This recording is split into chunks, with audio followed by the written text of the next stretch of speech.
He grew up wearing a Little Caps jersey, dreaming of lifting up the Stanley Cup over his head. Then he actually worked his tail off to make it a reality in a Caps jersey. He just fell short. Now, finally, he's lived out that dream. Jeff Halpern, DC native, Little Cap, Big Cap, Stanley Cup champ. He is my guest today. What's up, everyone? Welcome to the Capitol Building Podcast, part of Blue Wire Podcast. So pleased to be part of that company and excited to help build the brand, as well as my YouTube page in partnership with that podcast, Capitol Building. Please subscribe, write a review, leave a rating, especially on the podcast. It helps get the word out. And excited to start releasing more and more of these podcasts throughout the next coming weeks and months. Jeff Halpern is fascinating and fun to talk to because he's literally no different than you or your kids. He grew up in the DC area and was dreaming of one day playing for the Caps. And he actually got to do it.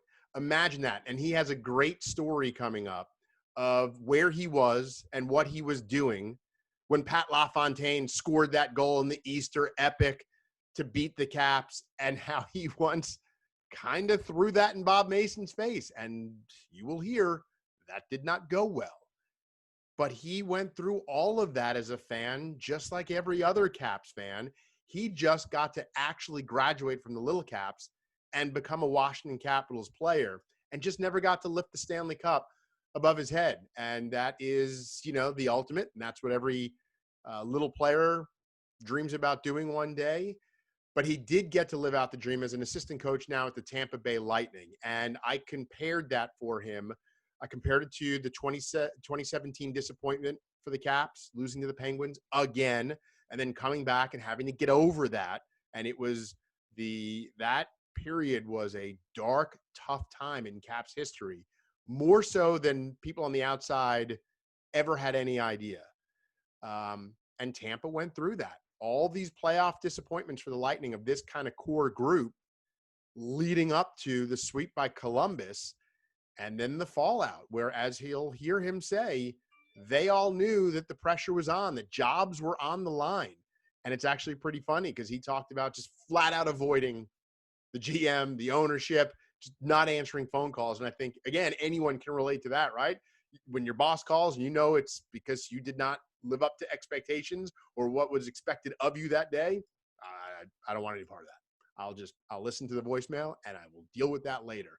And that's what the entire coaching staff for the Lightning had to go through after the loss to Columbus. But they came back hardened and determined to play a different game, a game with some snarl, a game with some anger. It's exactly like the Caps in 2018. And now Jeff Halpern is and forever will be a Stanley Cup champion. So here's my conversation with DC's own Jeff Halpern. Do you remember the first time you had the dream of lifting the Stanley Cup over your head? Has it just been as long as you could possibly remember?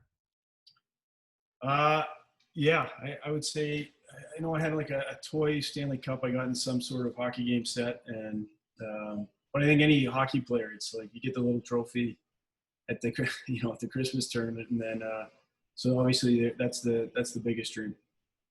So when you actually got to live out that dream, did it live up to what you were hoping, or is it even better? Because every fan, right, watched that great promo when it was like, the no words. Yeah. Every player was asked about it, and they just couldn't even formulate sentences. Did it feel that way? It's almost like you don't know what to do. Yeah, I think it'd be easier with skates on, kind of just lifting up, skating around. That's it. But I don't even really remember doing it. I just kind of lifting it up and giving it a kiss. And I think the biggest thing for me there was thanking the players and kind of giving my respect to the players, because when you're coaching, you're putting yourself, you're trying to put the players in a position to win. And so really, like, the credit goes to those guys. Like you said, it was a dream to lift the cup, and I wouldn't have been able to do it without those guys. How different is it when you're a coach? Because you're obviously it's your game plan. You're working with these guys all year long. But did you feel a difference, or I don't want to say a disconnect, but is it different? There's a complete difference. I wish I won one as a player. We never really got close as a player, but I you see the guys start battling through injuries, and you expect they're not going to play that game, and all of a sudden they're playing. And I think as coaches, like we take a lot of pride in putting a game plan. We work with the players throughout the year and all that stuff, but like I didn't make Braden Point, or our staff didn't make Braden Point the player he is, or Kucherov or Hedman. They've got a lifetime of work with youth hockey coaches and into their professional lives. We're trying to put a plan in place. There's always friction between players and coaches. Is this going to work or not? And so to kind of sit back at the end of it and watch the guys, the players kind of take that joy. I know for me, like as a coach, that's the ultimate joy as a coach, is seeing the people that you kind of march out onto the ice have success and how happy they were. So I shared in that happiness, but to answer your question, for sure, it's a different feeling. Is being a coach, is that relationship with a player, what's been the biggest difference for you? Because like you said, there's always that friction, right? There's always the player who's like, I know how to do this. Yeah. Why are you telling me to do it this way? You live that life as you live this life now. What's that like? One of the biggest mistakes as a coach too, you watch that video, if you pause it and pause it and pause it every split, you're like, oh my God, how come they couldn't make that play? And sometimes the players will be like, do you remember how fast this game is? It's amazing how often they make the right play. When I stopped, I always wanted to get into coaching. I did some media stuff when I was done. And I said I didn't want to be in media because I didn't want to criticize a player. And I wasn't in their shoes at that time. It didn't feel right to me. So I went into coaching, and that's even more elevated. And your biggest job really, it's with today, I think with anyone, they want an explanation for why. We used to say, kind of my generation, coach would tell you to run through a wall and you go do it with no questions asked. And now they're smart enough to be like, well, why would I go throw my head through that wall? So you have to have data and analysis and your analytics team behind you and say, okay, we want you to do this, and this is the reason why, and here's examples. And at the same time, when they're not doing that and you're confident in what you're saying, you have to be firm. And so I think that's one of the biggest things, is getting into those confrontations, making sure your point is across, still giving them an explanation, but to make sure that your voice is the final voice, so to speak. So were you a guy who just ran through the wall because that's what the coach said? Because you're a pretty smart guy. I feel like you'd be a type of guy who'd be like, whoa, I'll do it, but why am I doing it? I'd like to say I would, but I remember I've talked to Dean Evanson a couple times, and I think I was actually told this from someone else, but I get it. His first PK meeting he gave when he came to Washington, I don't remember it, but apparently put my hand up and was like, I don't think that's going to work. And so I actually, and my name's Jeff, and I don't think that's going to work. he remembers that. And when we were he was coaching, I forgot where, I think Milwaukee, and I called him when we were in Syracuse. We're going to play the same team. First thing I said is like, I apologize for everything I ever did as a player. But I questioned a lot of things, but I learned probably middle of my career later on. It doesn't do the team any good when you start questioning things. You have questions, the next guy has questions, and you're on different pages. And guys like Ron Wilson, they were great coaches early in my career. You didn't have to question anything. They put a plan in place. It was great.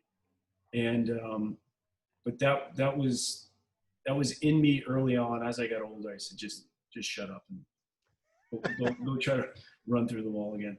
Do you wish players were more like that now, or do you appreciate that Kucherov might need to be handled differently than someone else? Well, Kuch he's the smartest player on our team, and when you go to him with anything, you better be ready. Like sometimes our head coach says, show Kuch that clip. I said, I got to watch this 10 times before I know what's going on behind him, on the side of him, because he sees it all. And I always say it's no different than your kids. I'd love for my kids to, have great manners when they eating at the table. It doesn't always work that way, and you have to raise your voice at times. And with players, it's kind of the same thing. Like again, they're fighting for what they believe in. You're fighting for what you believe in. Ultimately, it has to be one voice. So you do have those confrontations, and you have to be comfortable with any of those players to get into it with them.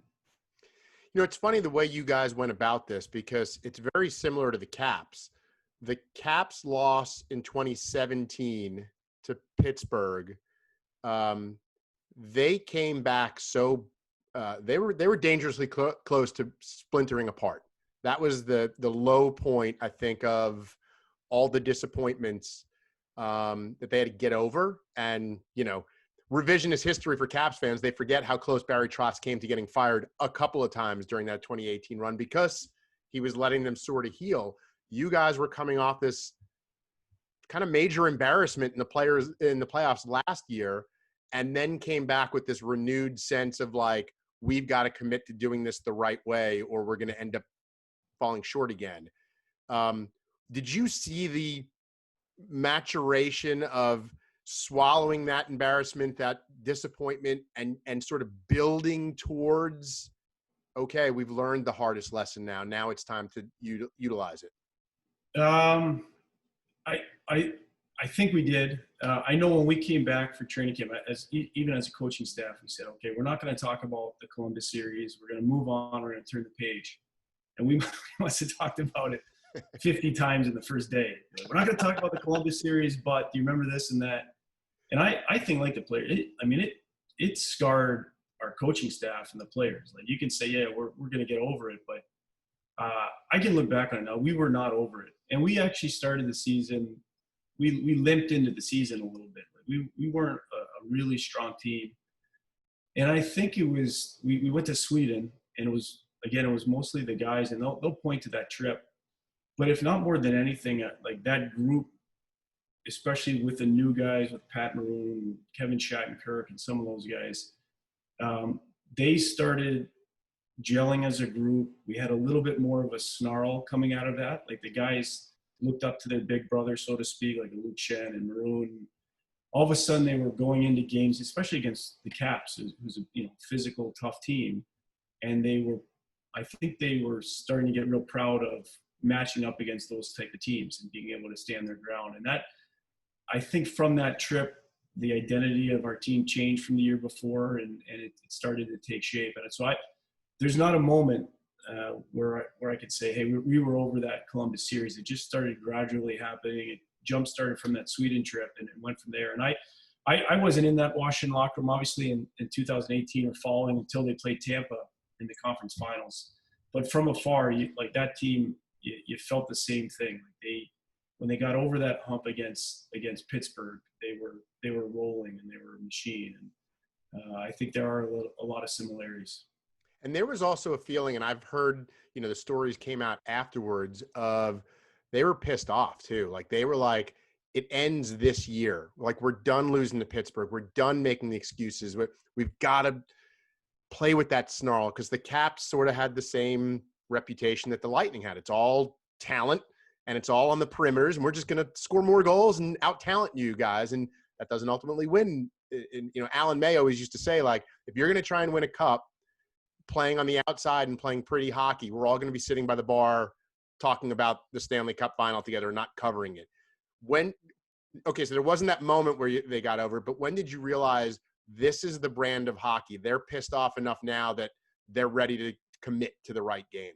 Yeah. Well, and remember, our trade deadline, we picked up Blake Coleman and Barclay Goodrow and Zach Bogosian. Brilliant moves. There was the pause for COVID.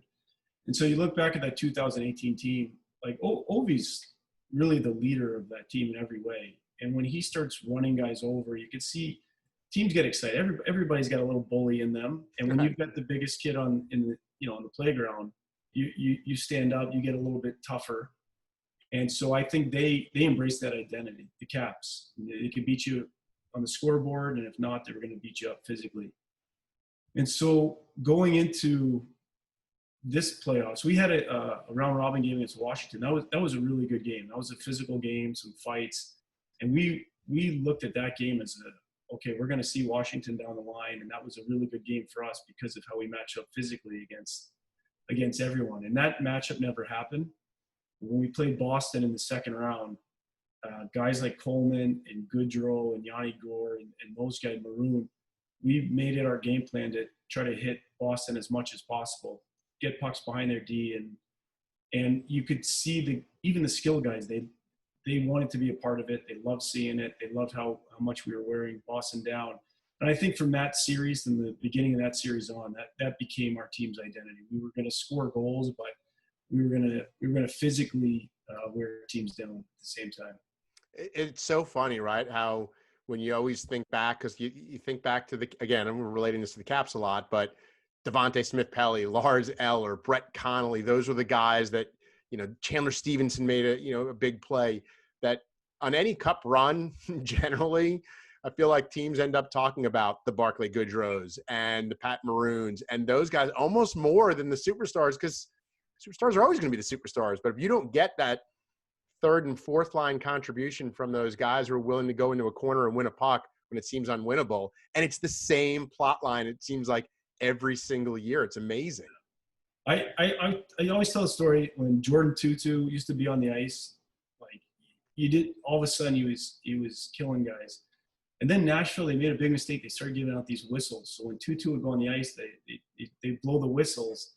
And as an opposing player, you knew, say, okay, that guy's on the ice, get out of his way. And for Ovi used to, I think he still does, he had those chain necklaces. So when you're playing against him, you'd hear those. It was like a cowbell. Like you really could hear it on the ice. And you got out of the way because you could hear those chains coming at you. And, Ovi takes those 3 steps and he kills guys. And I think, Tom Wilson's the name that you didn't mention with that group, but you have right. Ovi and Wilson, and these are big guys coming to hurt you. And I think in 2018 that was a big identity of that team for us. We look at our line: Goodrow, Coleman, and Gord. And Gord's not the biggest guy, but the way they forecheck. There's I compare it to, if you've seen The Lion King, there's those 3 hyenas, and they get the kind of squirrely, like they're looking in different directions. And that was kind of those 3 guys. Like, they were just crazy enough and stupid enough to scare teams to death. And I use that in the best, like crazy and stupid in a good way. Yeah. But they stepped on the ice, and you could see other players kind of roll their eyes, like they knew it was going to be a hard shift. And so there are that parallel with Ovi and Wilson and that group with Goodrow and Coleman and our group. Yeah, it's funny not to belabor this, but before my Caps gig, I did the pre and post game with the Islanders, and this was Tavares' first year, so they were sort of just establishing themselves. They're a pretty bad team at that point, but a locker room of great guys, just super, super guys. And I remember standing at Madison Square Garden with Dean Chenoweth, who was an assistant coach in the team, and I don't remember who they had just called up, but we're standing and talking, and I said, he's a good kid. He goes, yep, great guy. And I was like, and I kind of looked at him and I was like, yeah, it's a room full of great guys. He's like, yep, I'd want any one of them to date my daughter. I was like, probably need a few assholes in there. He goes, need a bunch of assholes in there. Yeah, need a bunch of those guys. Like those guys, those crazy guys who are just willing to go where other people aren't. That's everything in hockey. Yeah. And the one thing with playing in front of no fans, you could hear everything. And so there's a lot of talk on the benches, maybe because of that, because the players could hear each other. And so the group we had, they were relentless on certain players on other teams, and you're putting your head down because you don't want to get into it as a coach, but you try not to laugh. And they were, I wish they had that stuff mic'd up. I'm sure they did. I would have loved for that. That's what I was hoping. Forget the crowd noise. I just want to hear the players. It was ruthless. I won't even say it, but it was enjoyable as a coach. You can hear everything going on the ice. And like you said, we had a lot of guys that would, they would hurt you to win, or they would do something to win. And it helped the team. As a fan, when Stamkos came back onto the ice, you're like, this is such a great story, right? The captain, the guy's been through so many injuries. When he scored that goal, I was like, are you kidding me? How does this happen? What did that do for the team, which was already rolling? I mean, that team was going to win the cup, I think, regardless. But that moment just seemed to collectively lift everything. Yeah, and that was game 3. The series is tied 1-1, and I think both teams, like, you're starting to. It's been 3 rounds or 3.5 rounds at this point, and the energy level has gone down. So I even remember just looking on the ice. You see a player like Stammer just on the ice in warm-ups, and there's an electricity to our team. And you look at the lineup, and you're like, well, there's that scoring on our 4th line. And so we started the game, we were up 1-0, and then he scores. And like you said, it was you can't believe it. It's one of those Derek Jeter kind of Michael Jordan. Right. It only happens to certain players. And the energy, I think he may have had 1 shift after that until that was it for him for the playoffs. But, at the right time in the playoffs, sometimes you get a jolt of energy and it carries you for a game or 2. And for us, it was that, and it kind of got us over that hump for sure.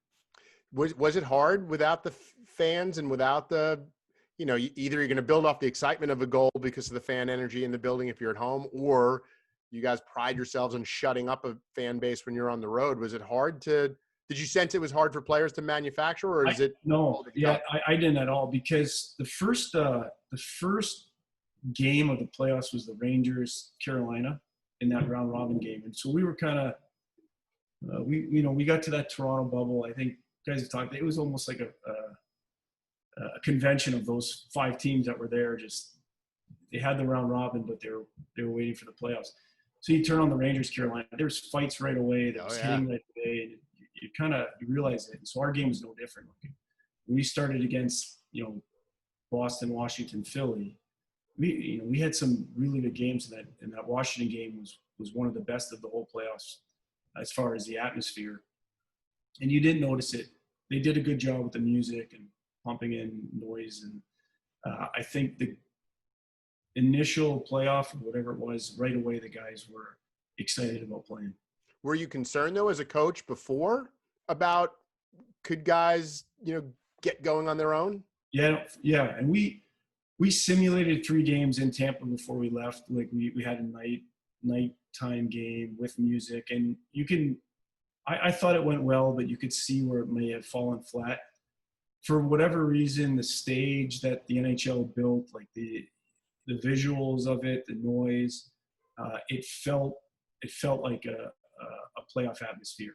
And so you'd have to ask the guys. I don't think they ever felt like it wasn't that intense or they weren't playing for those things. But I thought the NHL did a really good job of creating the best atmosphere possible.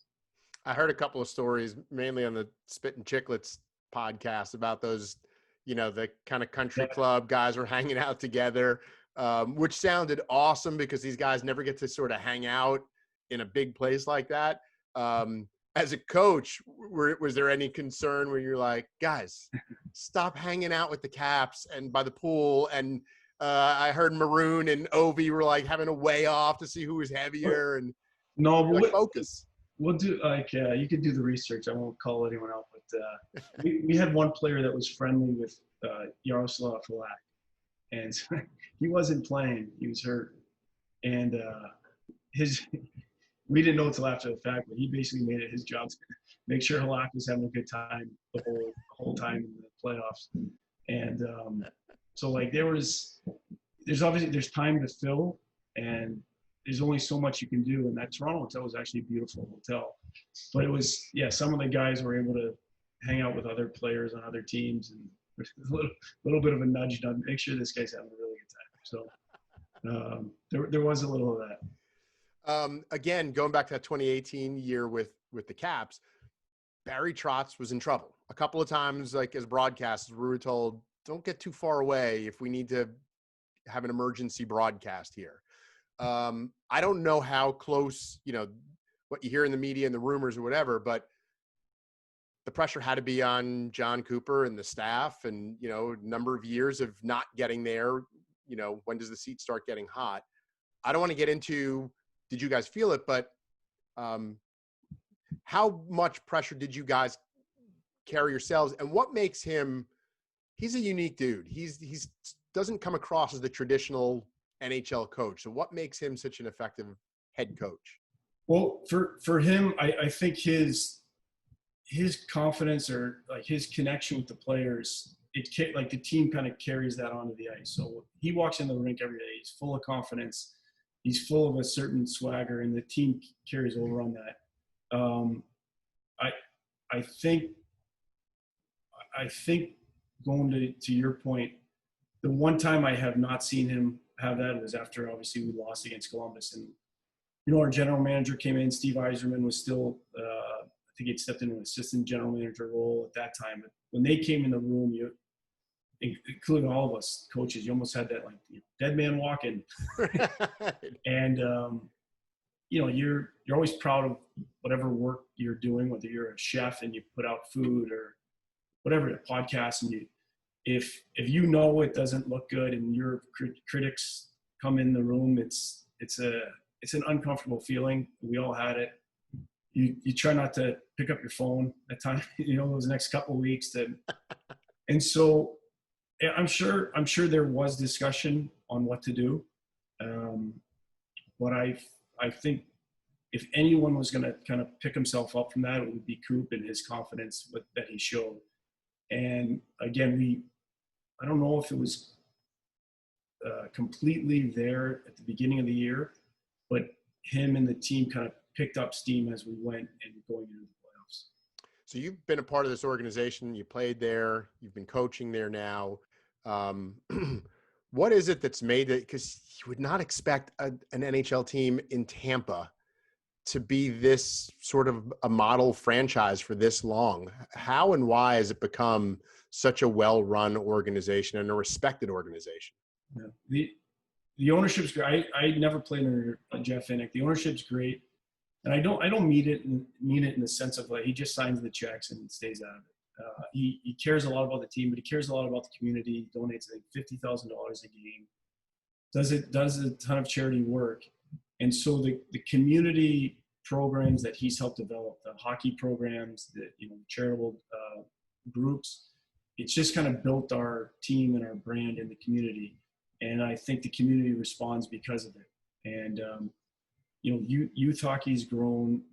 The care of the people that he's touched or the team has touched, it's helped grow hockey in this area from going back to the 90s when it started to now.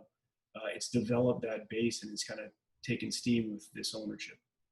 What's your best memories of your times with the Caps?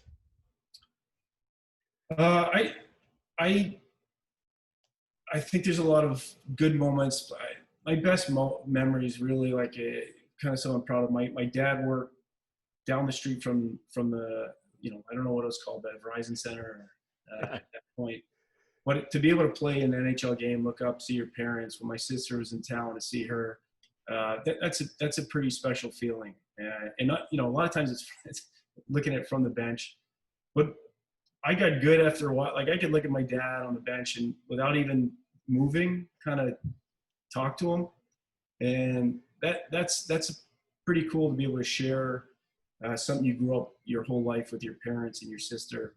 As I grew in 2011, 12 season and being married and having our first child born that year, to have my family involved. There's certain goals or certain teammates, certain times like that, but to be able to share that with my family was very special. So, I mean, look, you could have played in Philly and your parents probably could have gotten there to a lot of games. Was it the fact that you were in your hometown? Like this was sort of what if you could write a script. I grew up obviously a big Caps fan and kind of shared those wins in LaFontaine goal, all the Penguin series, Rod Langway getting hurt going into the conference finals the one year.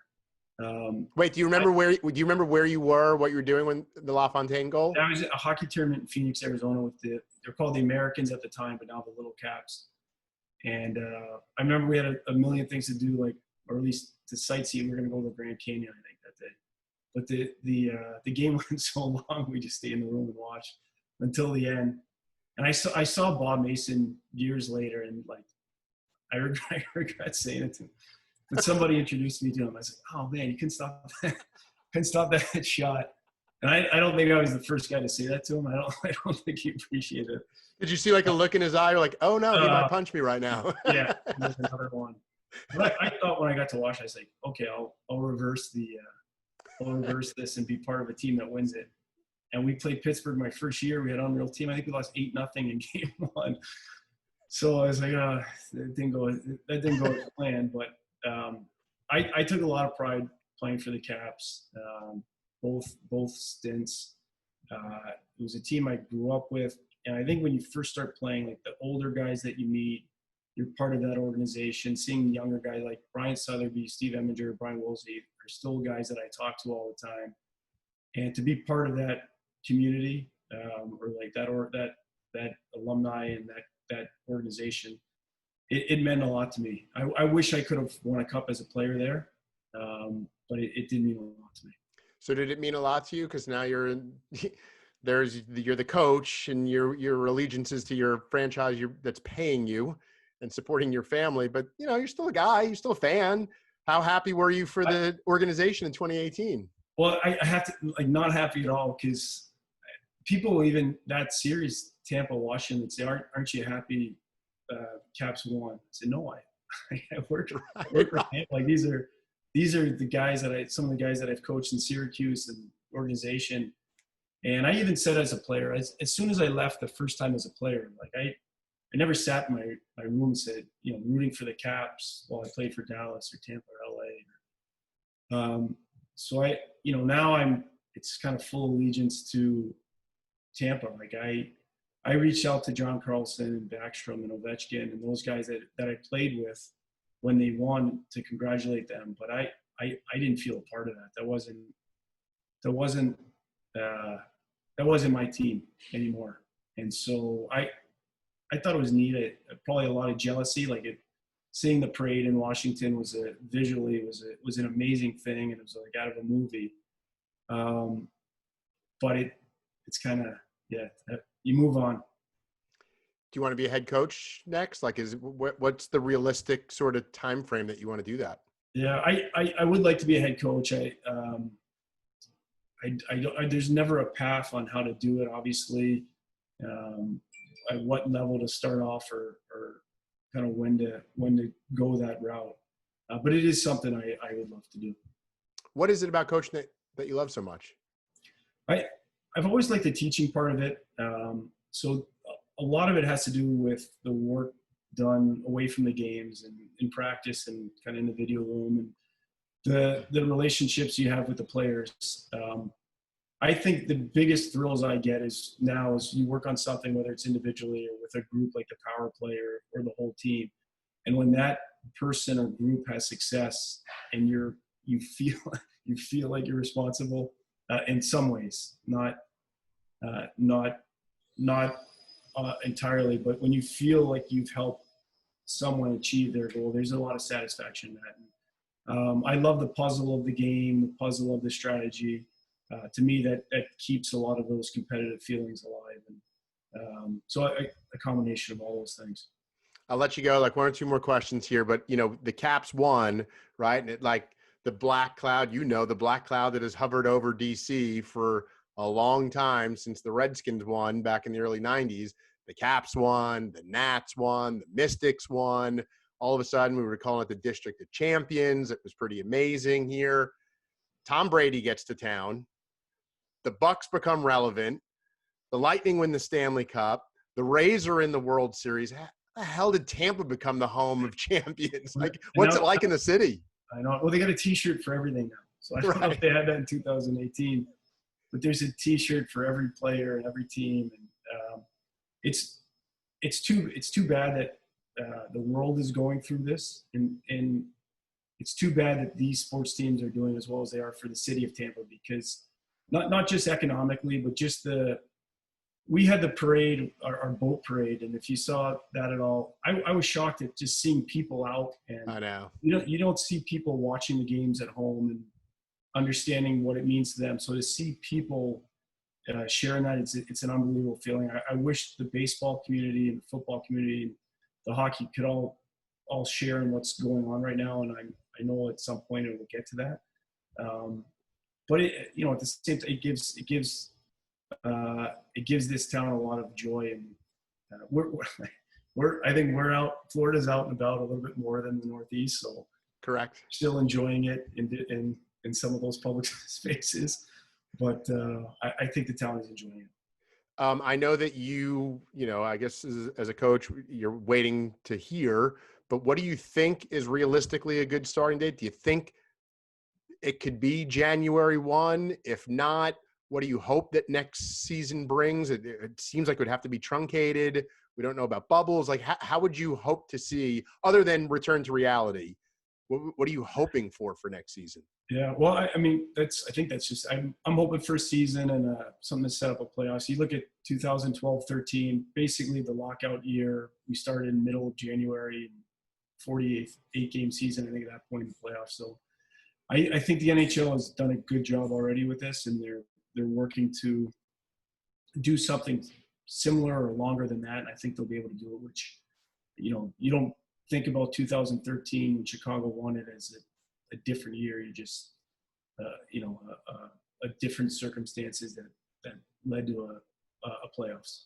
Could some form of a bubble, because it had to take a toll. Now it wouldn't be whatever it was, 70 some odd days in one, basically one space, but could bubbles work next year? They would. I think they would have to figure that out. I think if you went to the players right now and said, we need you to spend the next 6 months in a bubble, I don't think it's going to happen. No chance. Could you do it for a couple weeks? And yeah, I think there's a way to control it. And hopefully there's a way to do it. I'm in a good spot. They just tell me when to show up and right. do your thing. But I think the people behind it are organizing it, and we'll come up with something. I really appreciate your time here. Not everyone gets to live out their dream, and you got to do that recently. And I know DC's super proud of you and happy for you, and continued success and best of luck. And thanks again. Good. Thanks. I appreciate it. Thank you. Again, many thanks to Jeff Halpern for being open and appreciative of him giving me so much time. And he's like all of us now too, in that he will wait and hear what's next for the NHL. We don't know. We're hoping for a January 1 start. It seems maybe a bit aggressive. I saw one report saying that it could be camps opening in mid-January, start of play not until February. So this is all wide open. And as Jeff Halpern said, he's in that position where he just kind of waits. Someone will call him and say, here's when we need you and where we need you, and he will go. But I just thought it was cool to get him on the podcast because, Caps fans still love him. He's part of the history, and he's lived through the history as a fan too. And it's funny too, because it was one of the things I wanted to ask him about was those midseason acquisitions of Blake Coleman and Barclay Goodrow, and that kind of, that mean streak that they brought in, because those moves ended up being brilliant moves. And they gave up draft pick, like substantial draft picks to get those guys. Well worth it. Obviously you win the cup, but even just on the outside looking in pre-cup, you go, that's the type of playoff player Tampa needed. And they addressed it. They went all in on it, much like the Caps did a couple of different times before they actually won it. And I thought those guys were, MVP caliber players. And while Victor Hedman, won the Conn Smythe, deservedly so, I bet you there's people either on the team or within the organization that say those guys were the MVP.